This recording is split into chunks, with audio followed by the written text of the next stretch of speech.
And we're live. I'm so excited about tonight. Hi everybody. Hi Cara. Hi, Hi hi, Brandi. Debbie. Hi, Brandi. Hello. Sandra will be joining us momentarily. Um, but we decided we were going to have a mystery show, and we have chosen some great places from around the world that we are going to be taking you on a ghostly journey. And Brandy's going to kick it off with a few that are right here in the United States. Yes, I am. So, New England is known for its lovely covered bridges, and I've been privileged being able to travel all over the United States, and I love covered bridges. The old time wooden covered bridges. There's just nothing like them. However, there is a bridge located in Stowe, Vermont called Emily's Bridge. And this one is not known for being one of those peaceful, lovely bridges. So, the story behind Emily's Bridge is that it is a 50-foot long bridge that is said to be the site of a young woman's suicide. Now, this happened in the mid 1800s. According to the legend, the woman who was named Emily was supposed to meet her lover at the bridge so they could run away together and elope. However, she ended up hanging herself on the rafters of the bridge because he never showed up. Now, many centuries later, her ghost is said to maliciously haunt this bridge. Now, it's not just one of these things where you see the ghostly figure and you freak out because of it. She is the type of ghost that will claw at passing cars, leaving scratches along the sides of these cars. If you are walking on this bridge, she has been known to scratch people's backs to the point where she will leave bloody scratch marks on you. So she'll draw blood, and she's been known to shove people, pull their hair. You can hear strange voices, even not just one voice, but voices. They say, and then you can hear footsteps coming towards you through the bridge. So it's not one of the peaceful bridges. Let's just leave it at that. And that's just one of the many lovely haunted bridges that are out there in America. This one caught my interest just because when I ran across the image, for some reason I thought of that covered bridge that is at the beginning of Beetlejuice. Yes. I don't know how all these, because I'm kind of aging myself here, but just at the beginning of Beetlejuice, where the married couple gets, dies in the crash and reappears in their house soaking wet. But that bridge they ran off of. Yes. Made me think of that. So that's what caught my interest in this story. I did. Sorry, guys. That's what that reminded me of. I was like when you were talking about an image, and I pulled it up. Yeah, isn't that wild, Kate? I immediately thought of Beetlejuice. Yeah, it does. Sadly, there's no sandworms to go along with this story. I'm sorry, guys. I'm letting you down Yeah. there. Well, I think getting scratched and bleeding is Enough. is kind of enough. Yes. However, as you asked me before the show started, Cara, I would still walk across this bridge with you. I'm making you go last so that my back is protected from the scratches. Okay, my back's always itchy, so I'll take a free back scratch any day. So, That's a wild one. another. Yay! Hi, Sandra! Yay! Oh, I was really worried. Well, we are glad to have you on here. Hi, you guys. How are you today? We are doing wonderful. Brandi just told us about Emily's Bridge and how creepy it is, and it does look like, you'll have to look. It reminds us of Beetlejuice. Oh, yes, it does. Are they remaking Beetlejuice? Well, Beetlejuice might have stolen it from here. Wow. Now, Brandi, I know you have another kind of out there um, story. Is it from Flagstaff? Yes, I have one in Flagstaff. So it is the Hotel Monte Fiesta that is located in Flagstaff, Arizona. And it has its fair share of paranormal guests, okay? And they have truly overstayed their welcome, according to the hotel staff members, including a long term boarder who had a habit of hanging raw meat from the chandelier in room Oh. 210. I'm not sure why they did that. I don't know if they was trying to make their own beef jerky or what the story was behind that. But there's also a case of where two women were thrown from the third floor, and now they have decided to return to asphyxiate any male guest that try to sleep in the third floor. So that's always fun. There's also reportedly an infant whose disturbing cries have sent staff members running upstairs from the basement. And the most interesting fact that I found out about this hotel is that at one point, the actor, John Wayne, even once had a paranormal encounter there as well. So, Wow. I'm still trying to get over the fact that they had a guest that stayed there at one point in time hanging raw meat from the chandelier. I don't understand. It is, it's quite possible that they may have salted the meat and hung it to dry it out to preserve it. But either way, that's kind of creepy hanging from a chandelier. I could see you doing it somewhere else, but chandelier, Yeah. no, it's kind of. Could you imagine being the housekeeper that day? Knocking on the door, Oh. housekeeping, and opening it, and all you see is all this raw meat hanging from the ceiling or the chandelier going, I'm going to close this door and just tell the head person that there's a no disturbing sign up. I'm not doing this. I'm not going in there. No, thank you. Not doing it. That's so creepy. That is creepy. And I'm sorry, I didn't tell you what the paranormal thing that lingered in that room after this standing resident left. The smell of meat constantly hung in this room. Even after it had been completely torn apart, redone, walls, flooring, everything, the smell never left that room. So it's not a case of where it permeated into the flooring or permeated into the walls, because they completely remodeled that room to try to eliminate the odor and could not eliminate the odor. It's so gross. Yeah. And I cannot help but think, why would you do that in a hotel room? I mean, I guess maybe you didn't want the odor in your own house. Maybe that's why. It's just no. Is it me, or is the design, like the windows on this building, very odd?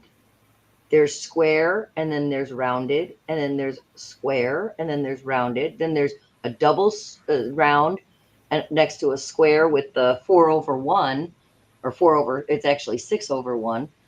And then there's that weird one that has like some kind of landing, and it looks like two like horns. I mean, Right? Like a church window. It yeah, looks like a little tiny balcony. yeah. It's just really odd, but perfect for a haunting.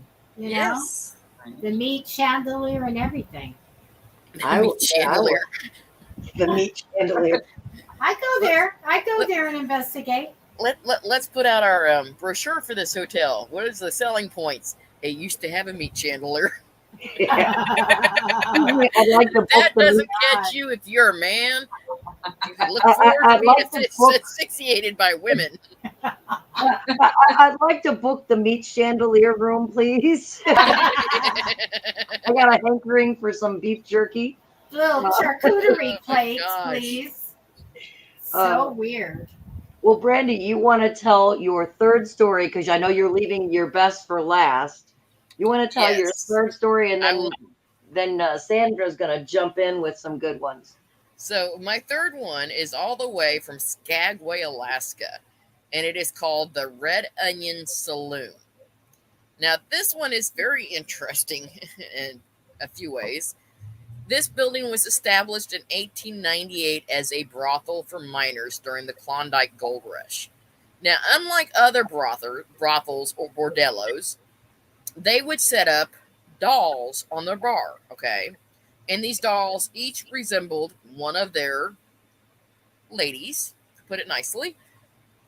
And the way men would come in and decide who they would spend their time with that day was they'd go and look at the dolls, and whichever lady they thought they wanted to spend time with, they would pick the doll up and lay it down, letting other males know that that woman was previously occupied or currently occupied and not available at that point in time. And when they got done, they'd come back downstairs and they'd set the doll back up so that other men would know that she is now available again. So that was how they would do their business. Wow. There's 10 dolls in total. Now, nowadays, they're not a brothel now, okay? But the building is still active as a saloon. And they still hold on to those dolls, and they are still set up on the bar as a kind of a museum-esque type of thing. And the upstairs is kept as a museum towards a brothel, bordello. It's not in business, but they've kept it as a museum-like thing where you can go up and you can look at these things and see what it's like. Now,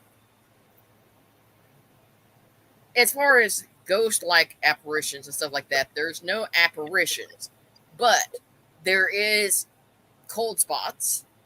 There's the smelling of old-time perfume. Old-time cigar smoke will come out of nowhere. You'll hear old piano music when there's not a piano anymore. You'll hear laughing, like a lot of men just laughing like you would hear in an old bar scene kind of thing. And sometimes the dolls will lay down and sit up by themselves. Just not any particular one, just randomly. So, yeah, that's interesting. And then another one that they have reported is that the old, I'm trying to think of, they was called madams. So it's the head mistress of the brothel, okay? Her name was Lydia, and she has been reported being heard ordering her ladies around, telling them what they need to do and asking them to tally up their money they had earned that day. So, and you can hear her dress, I guess, sweeping across the floor. I guess those dresses made a certain noise. I wouldn't know what that noise is, but I know I've heard of that before. It's the crinolines crunching underneath the. Yes, the that there. I knew one of you all would know what it was called. So that you can hear that. But I think it was the doll part that caught my interest the most. Could you imagine sitting there drinking and having these 10 dolls lined up, and all of a sudden one lays down next to you? And you're thinking it laid down, okay, a gust of wind or something knocked it over. You wouldn't think that much. But then it sets back up on its own, and you're like, okay, maybe I had one too many drinks. It's time to call it quits for the day. Or someone is really amorous in the afterlife. Exactly. Utilizing the dolls. When things fly around and they move, it's one of I'd say the best thing in paranormal things that you could ever see. So I've seen a lot of stuff. Have you guys seen things actually fly across the room or float or anything like that? I'm curious. Sandra? Not in a long time. I don't know. I don't live in a very haunted location though. I started to quickly do this though.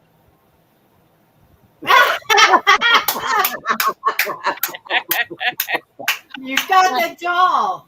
I've had this house since I was 3. It sits on my desk. That was so good. And it's still creepy after all these years. Right. And as you're telling the story, I'm looking over at my doll going, please don't move. Oh my So, gosh. right. Well, Tonight she's gonna float. Hello, mommy. we had some weird stuff like move outside. If you remember when I had the basement room in my parents' house when we were in high school. Oh yeah, okay. You remember how creepy that basement was outside of my room? Where when you open the door, it looked like a regular basement. Of course, my room was fully a bedroom, but the basement was still a basement. Mine wasn't. My room was half the basement. Yeah, it was. I remember that. Oh, that's right. It was very creepy. It was. I was terrified at night if I had to go to the bathroom. I'm like, son of a bitch, there's no bathroom down here. Pardon my French. I would have to open my door, have all my lights on and shining out in there, and race to the basement stairs to get up to the first floor to the bathroom. Terrifying. Right? One time when Haley was about 2 years old, and I think I was pregnant with my son John, who's going to be 27. Oh my gosh, 27 years old next week. But we lived in an apartment in Chicago, up on the 3rd floor, and I was in the kitchen one day, and I was washing dishes or something, and I could see down the hall into the front room, and out of the corner of my eye, I saw a tall man wearing like an old brown suit with a hat on walk in my front door. And Haley was in the dining room, and she's about 2 years old at the time, 2.5. And she looked up and she looked that way. And then I looked again and there was nobody there. And then Haley said, Mom, who was that? And I'm like, okay, so it's not just me. I swear I just saw that. But that apartment that we lived in, my husband used to, the TV channels would change themselves and all kinds of weird, spooky stuff. And then we bought a house, and I was really happy because that stuff didn't happen there. Oh, I love it when it happens. It's just like I just go, look at the box is waving or the thing is floating across the thing. It's just so exciting to me. Right now it is. Back then I was a young mom. I was pregnant for like 5 years. Yeah. Right. Because then you don't know. Is this good? Is this bad? Is something gonna push me? We to get out of there though. Yeah. Seeing potential dead people walk around, it makes you wonder you're either crazy. But like I said, I'm so glad my daughter saw it, that it validated my wait, what was that? Yeah. That's so cool. Yeah. Now, I know that you have a great story with Catalina that you want to talk about. Brandi is saving her surprise one for the end for you and I to fawn over, but yeah, it's that Catalina Island. Oh, I can't wait to go there again. Right in the very corner of this picture is the hotel, the Avalon Hotel. And you see it when you boat up or when your cruise ships come up. I don't know if you've ever taken this particular Baja Peninsula Catalina Island cruise, but it's fun. It's 3 days. It's affordable, and Catalina Island is a spooky place. Catalina Island. I'm gonna go all the way back here. I need to switch my notes because I'm talking about 2 of them today. Okay, so for thousands of years, this island was inhabited by Native Americans. And about 150, what does it say? About 150 years ago,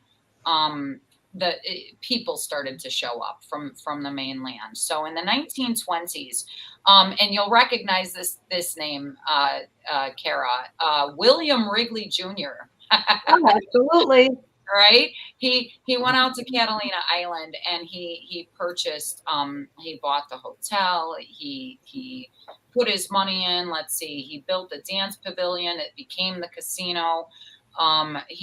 We know Mr. Wrigley from being Cub fans. We grew up right down the street from Wrigley Field. So, Yeah. that was one of the things that fascinated me when we got to go to Catalina Island and take the tour, was to see the Wrigley Mansion and to have that connection from Chicago to way out in the, an island off of the Pacific Ocean. And I off of California in the Pacific Ocean. So anyway, after Wrigley goes there and he starts building and putting money into it, everybody starts coming there. The novelist Zane Grey actually lived there. Charlie Chaplin was a regular visitor. Cecil DeMille. Let's see. But the one that I want to talk about, who else was there? Let's see. There's a long list. Benny Goodman, Jan Garber, Glenn Miller. Yeah. So all of the big names of the time would come out here. This was, an escape from LA, a place where they could go and all of the wealthy people could hang out together and have fun. The one thing that everybody knows about Catalina Island, though, is Natalie Wood. And Avalon Casino is said to be haunted. The people that work there have really creepy, amazing stories. There's one gentleman that worked there. I believe his name was Chuck. There's so many different stories you can read on the internet about it. But he was doing tour guides and for the ghost tours and through the property. And he was at the end of the line. He was responsible for making sure nobody snuck off and nobody went where they weren't supposed to go. So at the end of a tour one night, he goes up and he sees a man standing over on the stairs and holding a camera and dressed in, a nice older man. And he says, "Sir, you can't do that. You got to go. It's time to go." And the guy just stood there. So he got a little bit closer and the guy turned around and took off running and ran into a bathroom. So the guy who worked there, he's like, okay, well, maybe he's just got to go to the bathroom, right? And he stands outside and he waits and about 20 minutes, he waited 20 minutes. I don't know if I could have waited that long, but he says he waited about 20 minutes and finally he goes in there and there's nobody there. There's no one in that bathroom.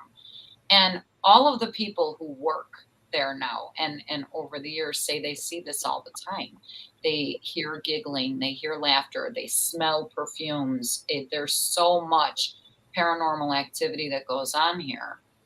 But down on the beach, just off of the Avalon Hotel, they all say they see Natalie Wood and they see a figure at the beach walking around, and it's it makes you wonder, because Natalie Wood, she died right there in that harbor. Yeah. Their boats were right there, but it was in the middle of the night when she went into the water. So I don't even think they didn't find her until sometime the next day.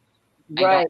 And they just recently, in the last couple of years, they reopened the case as a possible homicide. Yeah. With both Robert Wagner and Christopher Walken, right? Yeah. Well, Christopher Walken is supposed to be, either being interviewed as a witness or a possible suspect, and then there's also the boat captain at the time.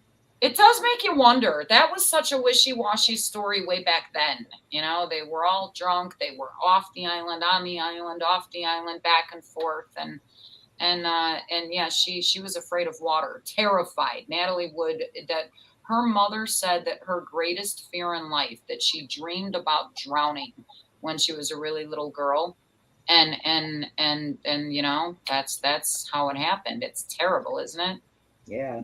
But they say the people who live there and the people who work there say that they see her on that beach, that she lingers. And it makes the beach just much more peaceful because her spirit's there. I don't know. I think I believe that. I almost want to go to Catalina and sit off on the beach all night just to see. Would you guys do that?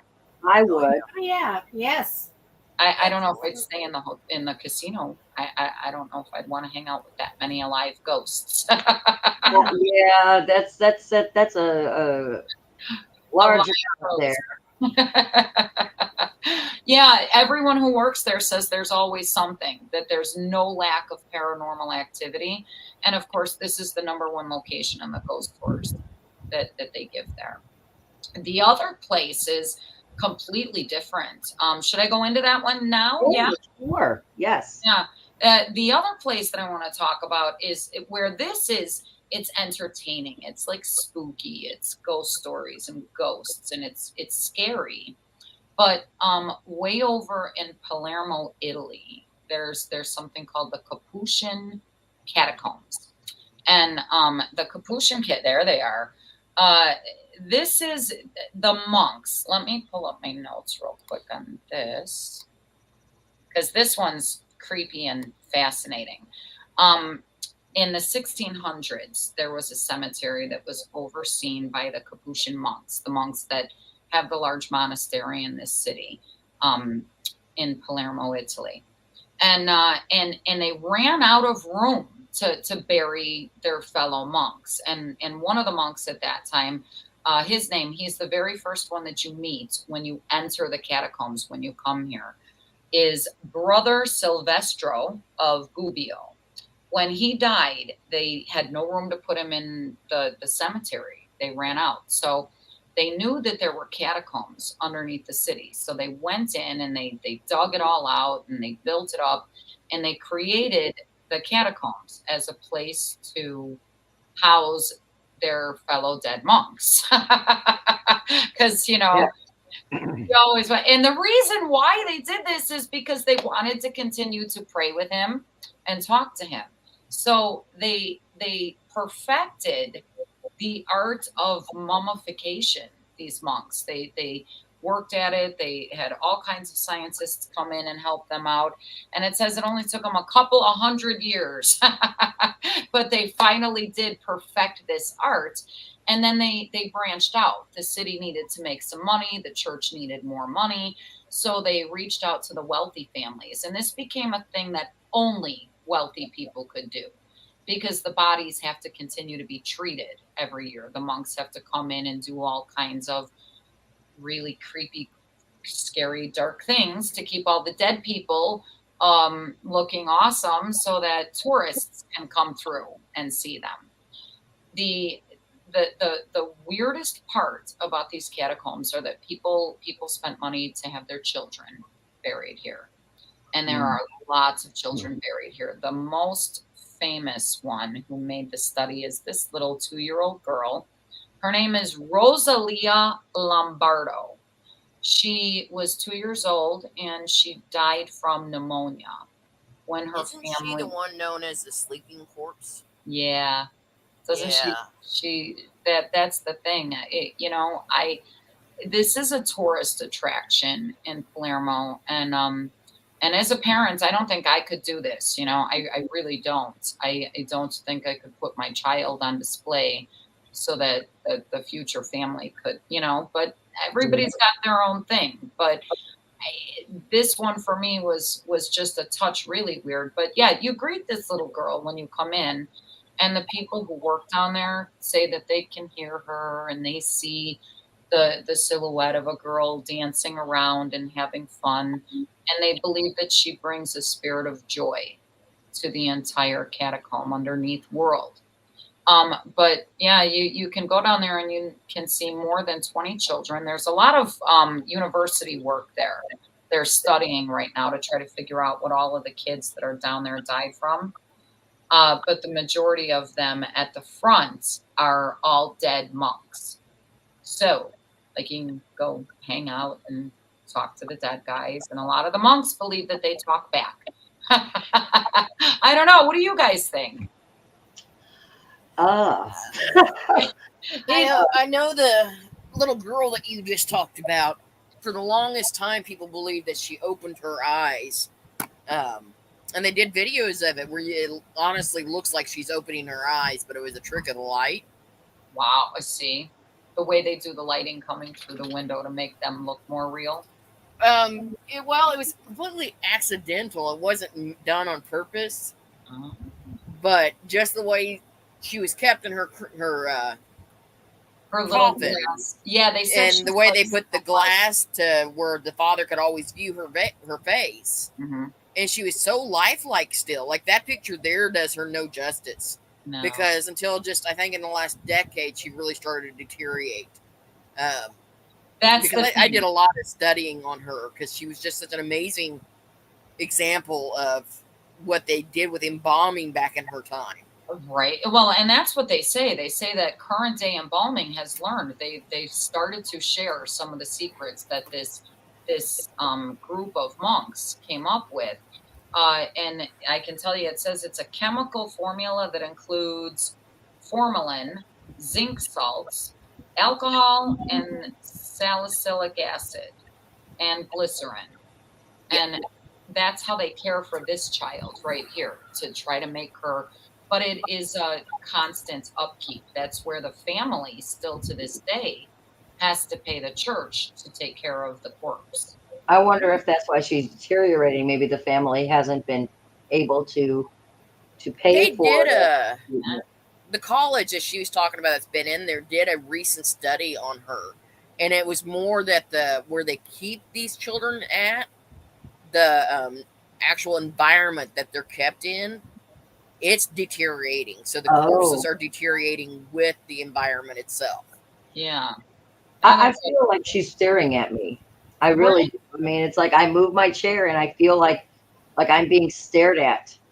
When you go online and you look at her, sorry, the picture wasn't big enough.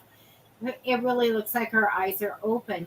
And they have some photos of her before. And yes, very good condition, but yeah, she's deteriorated a lot. And so has everybody else in there. It's a freaking scary show. You go in there and they've got somebody like they're holding their own head, their skull, and they're just hanging there. And some look very dapper, and some look like, oh my goodness, Barry Grandma, because Yeah. this is bad.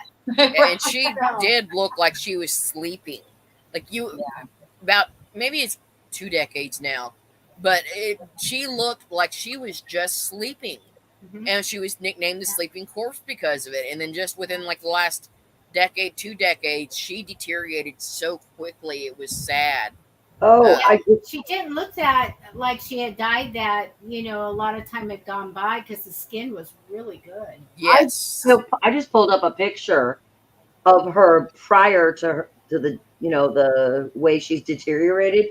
Mhm. Oh my God, it's scary with this blonde curly hair, and she looks like Yeah. sleeping. Yeah. Oh Wow. my God. It's I don't know if I could walk through here though. This is open to the public and you can come through and spend time, and they say that everybody in the catacombs has a story. Every one of them, from the monk Yes. who greets Oh, you I at the can door imagine. to little Rosalie here, and she gets the princess. They say she's the Snow White on premise. Yes. Yeah. I don't know. Let's consensus. I don't want to go through there.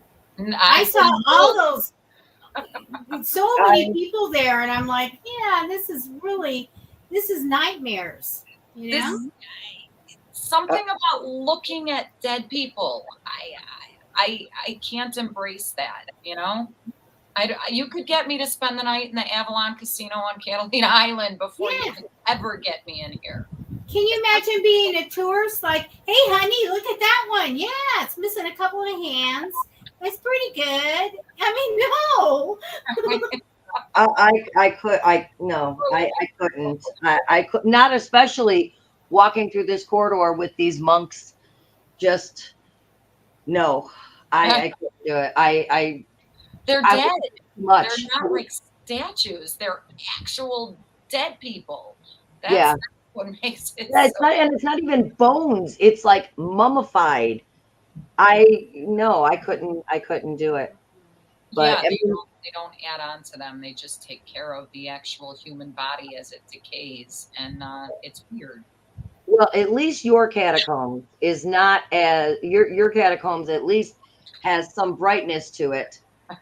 I, on the other hand, am going to deal with the catacombs in Paris, which has a much darker history, and it actually starts way back in the 1700s, where the cemeteries in Paris were so overcrowded that they Yeah, exactly. It would be very, very scary and disrespectful to have someone looking at me dead. But they would uh, start burying somebody, and then when they dig, they'd find a body already buried there.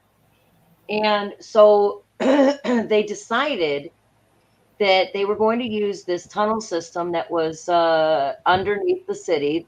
It's 200 miles, by the way, of tunnels under the city. And in the dark of night, with priests following, they took and moved over 6 million remains down through the catacombs. And but that's not, that's not the darkest thing that happened.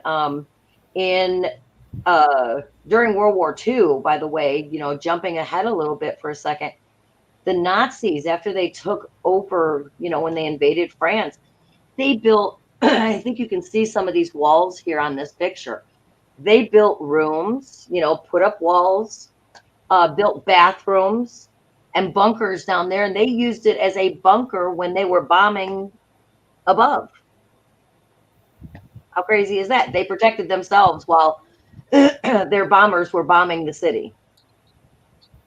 Is So the wall made out of skulls? this first wall, yes, that's skulls and bones. Yeah. And you look back and it's like giant subway tiles over there where they've actually built walls. But it's, I think the last body was buried in there. I think the last bones were placed in 1860. However, in 1809, they opened this up to the public where people could go through this labyrinth of 200 miles under, around the city. And there was a lot of sections open. They didn't have anything walled up. They started closing off sections because people were getting lost and people were dying. And one of those people, oh, by the way, when you enter it, there is a sign that says, "Stop," in all capital letters. This is the Empire of Death. And in 1793, when they were still moving bodies in there, by the way, a man who worked at a hotel as a doorman, his name was Philibert Esper. I hope I'm pronouncing that right. He wandered too far into that tunnel system, into the depths, and he was never seen again. Alive, I should say. His body was found 11 years later in a deep into the catacombs. And they have seen his ghost or have heard the moans, the echoes of moans in the catacombs that far when they were open. There's only one section open now. Everything else has been sealed off to protect people from getting lost and dying. And it probably leads a little bit into the legend where people say that if you enter in there after midnight, the people who do will hear the walls talking to them. These disembodied voices will literally try and lure people farther into the tunnels to get them lost, so that they die an agonizing death. Is this where you say, well, oh, hell no, I'm not going? Exactly. Oh, my God. Or people have been known to go mad down there. And a weird thing is now they haven't debunked this, but they also haven't verified it yet. In 2010, a video camera with footage was found from the 1990s, and it showed a man wandering and running lost. I've seen in that there. footage. Yeah. until he panics, he drops the camera, and he runs into the darkness and never to be seen again. And the footage, they have not been able to debunk it yet. I mean, they've searched and searched, but they have not been able to debunk this. But the cries sometimes that are heard in some of the sections that are now sealed off, I mean, it's nothing that we would be able to go and explore, because so many of the places, because they were having people having raves down there and partying and doing graffiti and desecrating areas. Oh my God. Even as late as 2020 and 2021, people were busting in to areas of the catacombs to party when COVID had them on lockdown. So they would go meet up in the catacombs away from prying eyes. But there's actually now a catacombs police force. Oh man, Yes, that's yes. great. That patrols down there. Yes, exactly. But You first. Now you first. First. Yeah, I would not go down there, because the only way to get to the open section where you're allowed in is a very long and treacherous spiral staircase. Yeah, definitely no. Yeah, and I would not want to walk up that staircase after walking all the way down. Or run. You mean run when you hear the disembodied voice talking to you? Yeah. First time some chick tells me, "Come on, come follow me." No, I'm out of there. Yeah. The police have to be packing some holy water, because the gun isn't going to help them. Yeah. Well, I don't think that they leave that one section, because all the other sections have been sealed. They have literally sealed them off, bricked them off, put large, I think, doors or something up, trying to keep people out, because you got to think that's 200 miles. If someone were to get lost down there, and they would have to search for them through 200 miles of corridors. And even when you go there as a tourist into the open section, they tell you have to wear waterproof shoes, you have to bring flashlights, you have to bring plenty of water, and you have to bring food just in case you get lost. I so want Geraldo Rivera to go there and do a show. Yeah. See what he can find.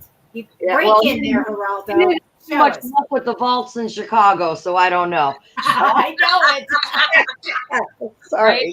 I think he would be perfect. We've got to get on to Brandi's last one, because I am so excited to hear this one. And I know that Sandy's going to be looking forward to this one too. Brandi, take it away. Oh, me? It's my turn? Yay! Yeah. All right. So, I'm going to be covering one that's from your all's lovely town of Chicago. And it is the Lincoln Park Zoo. And I just saw Sandra's eyebrows raise up there on that one. There's our lagoon. I'm going to be giving you all just a few basics on it, because I know for a fact that Cara knows way more than I could even research up on the internet. And I'm pretty sure that Sandra also could know more about it than I could find on the internet. So we'll just, I'll give you what I have, and y'all can tell me what I'm missing, which is probably a ton. But what I have is this, that before it was the zoo or Lincoln Park, it was a cemetery. So between the 1840s and the 50s, it was a cemetery. And it served as a cemetery for housing more than 35,000 bodies. And it was decided that it was too close to the city's water supply. So they decided that they was going to move most of these bodies. And I'm emphasizing the most, because let's face it, not all the bodies were moved. They never are. Never are. And with any, typical horror film that has bodies being moved and messed with, you're going to get ghost stories. It just goes hand in hand.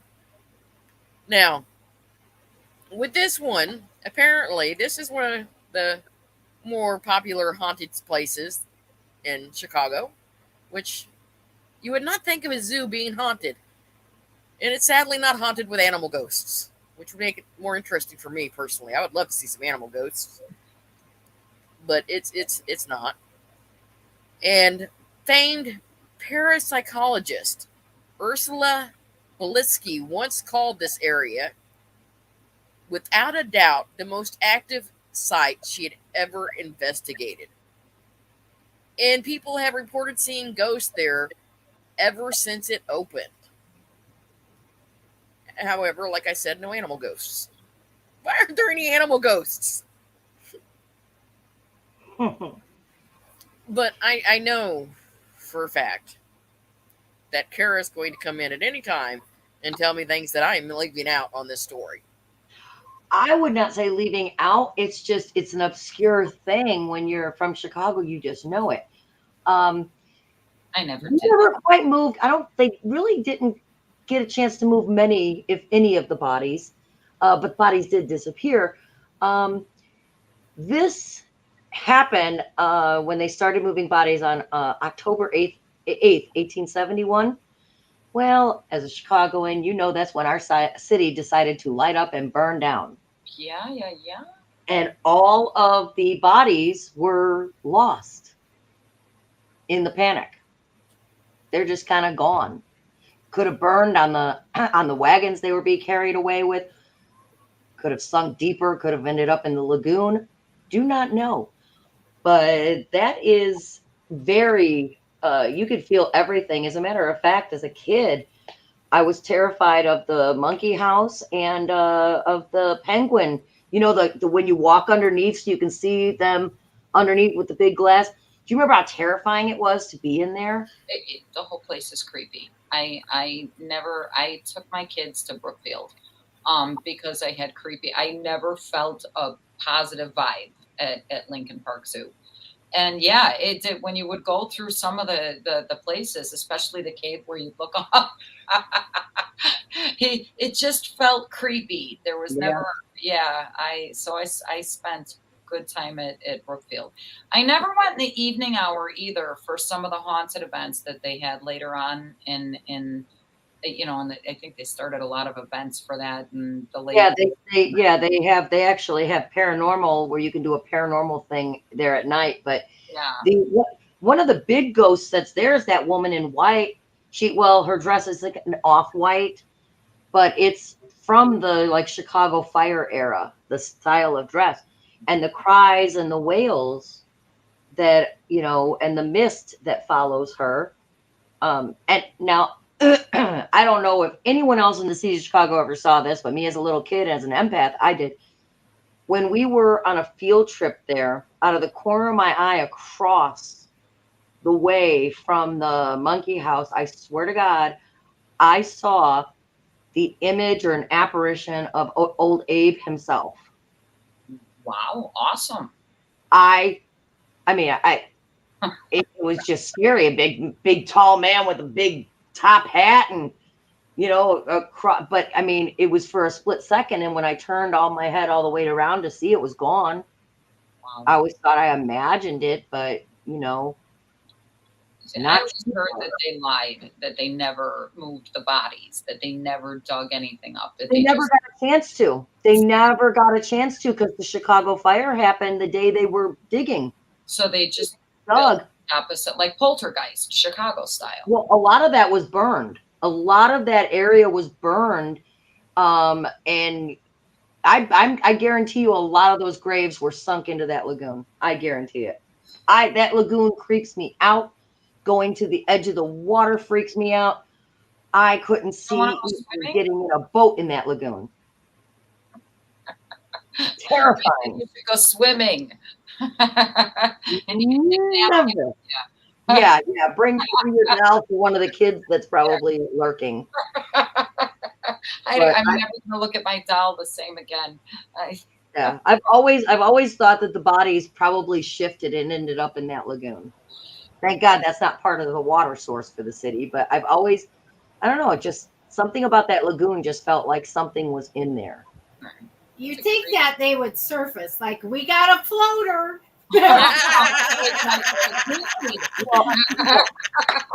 Well, a lot of those they may have back in the day, but I mean, a lot of those bodies were probably already bones by the time they were digging them up because they stopped burying there in what the 1850s, 1860s, and then they decided to move them in 1871. So they were probably pretty well,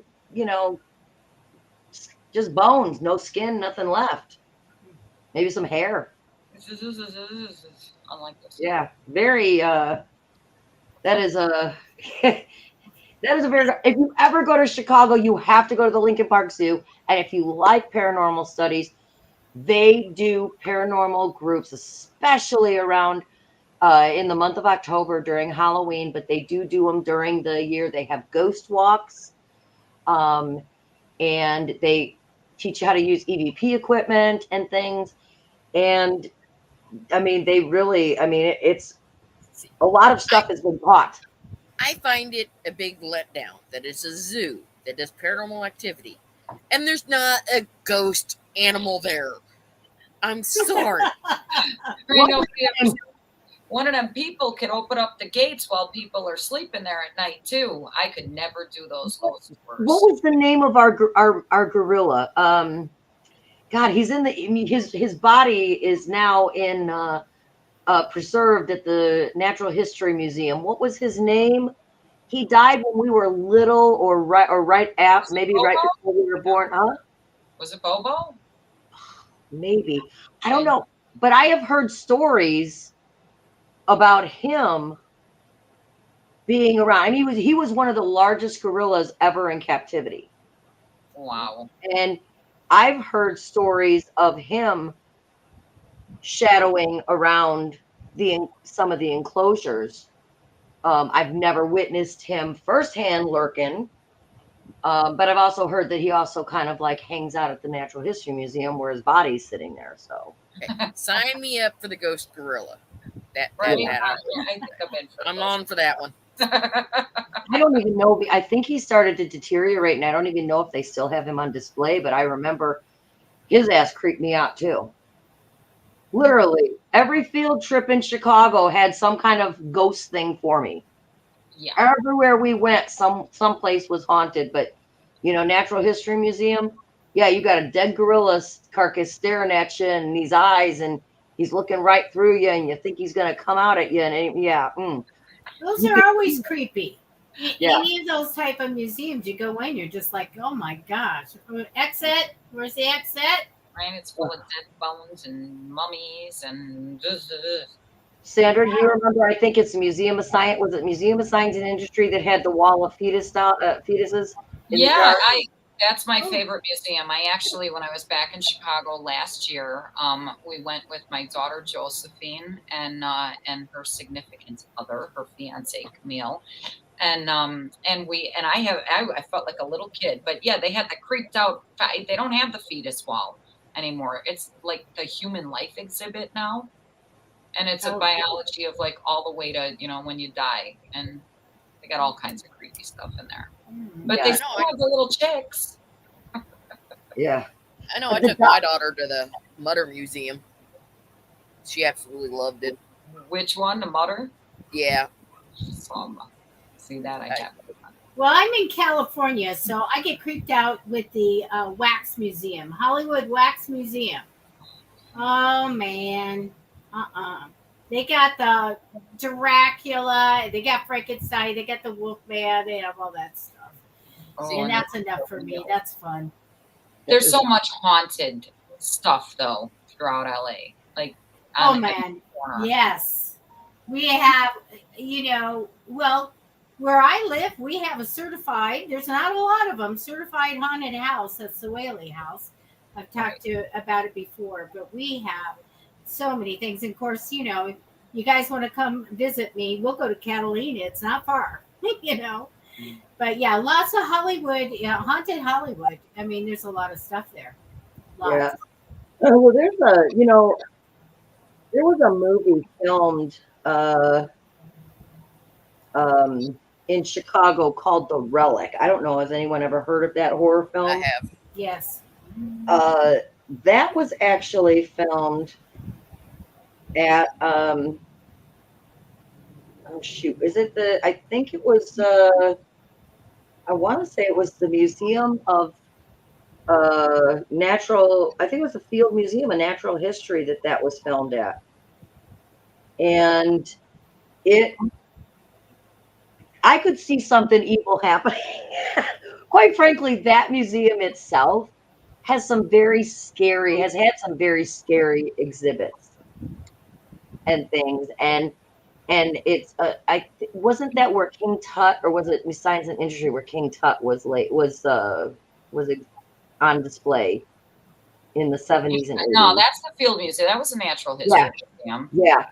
My brother waited in line like 5 blocks long to go to the King Tut exhibit. Of course, we weren't allowed to go. But he said that looking at the sarcophagus and looking at the jars, or the organ jars, I don't remember what they're called, but those things, he really felt something just so wrong about seeing someone's, basically casket sitting there open, and then having their jars where, their organs were put in. It was fascinating to see the jewelry and see how the beautiful things were, but that really freaked him out. Right? It's like that little girl. Like, there's just something very off about looking at dead people. Like, Yeah. It's. Yeah, exactly. And you know what? We have had such a packed show that I didn't get to my last one, so we're going to save it for next week, and I'm not going to say what it is. Okay. But Yeah, it's coming close to building. Yes, I am going to keep the suspense building, but it's a really good one. But there's no way. I know what it is. If anybody bribes me, Debbie, what's it? What is it? Yeah. Oh, I better not, because I don't want Cara coming and coming through astral projecting at me at night, and I wake up and go, "Get out of here!" I won't tell. So You know it. it'll be fun. I mean, so many interesting things. I started thinking about how people die. Somebody asked me the other day, like, "Oh yeah, get buried under the tree, and the tree grows through and around you." I'm like, "Oh, hell no, I'm not doing that." But I guess my luck, my skull will be on a branch hanging somewhere, and I'll become you try to figure out who killed me and buried me. There we go. You're a talking 100 point. years from now, I'll be a murdered person, and I'm like trying to figure it out. I know what I'm going to do, and a cemetery and a headstone is going to be dedicated to communicating with the paranormal investigators. I'll have some kind of little thing on there like, "Stop, I will talk to you." I'm I think I might go the way of my brother, just be cremated, stick me somewhere and hide me out, because put me on your mantle on the holidays. I don't know. Yeah, no. Amen. I want to be gone. In the ocean. The ocean. I don't want to go in the ocean because I saw Jaws. I don't want to, even in ashes. Actually, you can throw my ashes in Lake Michigan. Take me out for one of That's scary stuff. That's a scary thing. I saw that. My kids are like, my kids know, cremate me, dump me in a river somewhere. I don't care. Right? That's my attitude. I don't want to be buried. I don't want any part of the. People can dig you up and look at you later in life without your permission. Exactly. Throw my body on a funeral pyre inside a Viking ship, take the rest of the middle of Lake Michigan, and then blow that thing up with a ton of gasoline. Just let me. I think nowadays there's laws against that. Yeah, I don't think that will work. Okay, well then shoot me to Norway and just pop me in a Viking ship. I can get away with it there. Now I'm going to mess with people in the cemetery. Oh, Sandra has got to go because it is after 9 o'clock and she's got to get out of here. All right. My husband won tickets on the radio to go see Lionel Richie at the Encore tonight. So now we're all jealous. I haven't seen since I was a little girl. Oh, I love you guys. This has been Love you fun. too. And I love you too. And we will see you next week. bye. I can't wait for next week. I'm really Okay. eager to hear what you're doing. Yeah. We will. We'll tease it. Okay. It's time to say goodbye, you guys. We It gotta is. go. We're already over. Yeah, we are. But it was so fun. Oh, So we could have next, gone another same, hour. what does Batman thing say? Same whatever, same bat channel. What was that? Same Oh, day, same time next week, same bat channel or something. yeah. We'll Da, be da, da, da, da. Batman. Okay, bye you guys. Bye, See y'all everybody. later. Bye.